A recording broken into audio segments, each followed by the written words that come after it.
Yeah, I noticed last night the Christmas tree lights were down at the barn. They used to light up around the barn. I was wondering, what the heck? Raccoons get in the tree or what? Oh, no. Some a lot more troublesome than that going on in God's little green acre habitat. Let's see if you can figure it out. You clever people out there.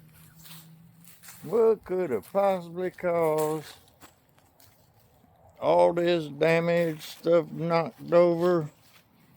Oh, look at them trees. That'll give you a hint. If that don't fill you in, that definitely should right there.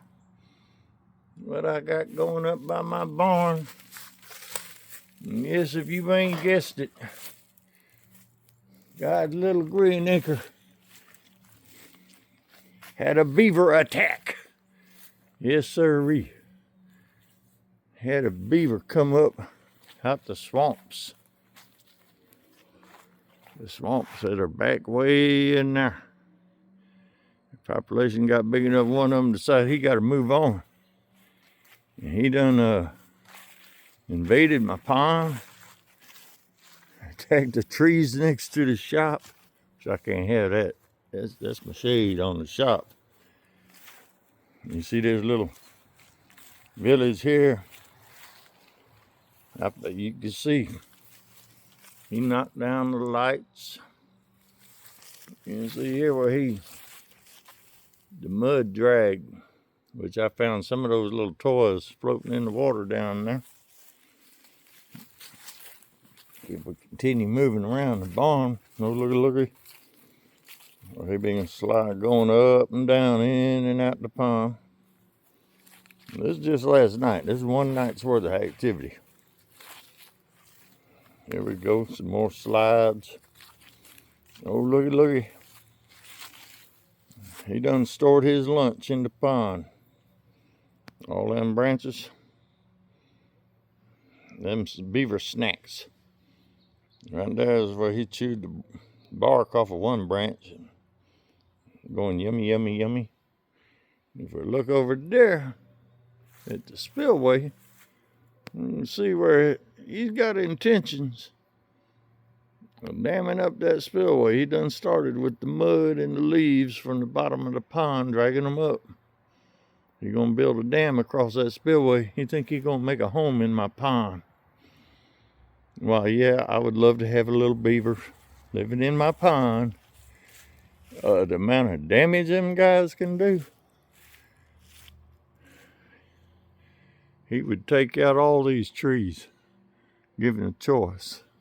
He would decimate this yard and the green belt in this area, and I can't have none of that. So, I hear the question, what are you gonna do? Well, I ain't gonna shoot the beaver. I ain't gonna do nothing to harm the critter. It ain't his fault. He's just looking for a new home. But to prevent another attack tonight, because he will be back. He done found himself an excellent munchy point. I'm gonna take and wrap these trees. Just put a band of flashing around the base of each tree about 3 foot high so he can't get to the trees. He wanted to drag that back to the pond for lunch. But them Christmas lights kind of kept him from being able to do so. So I'm going to take his little midnight snack, get the Christmas lights out of it, draw it down there where he got his branches stored for his lunch, and hopefully tonight he'll just stay down there happily munching. Because this day's Sunday, Columbia County Animal Control is closed. They got a good old boy out there. He'll come give me a hand. We'll wrestle this beaver up into a trap of some sort, a live trap, and get his butt relocated to someplace a lot safer for both me and the beaver. Because this little pond is not near big enough to support beaver. It just ain't enough. So, going to get him relocated to a safe location. Meanwhile, looks like I got my work cut out for me.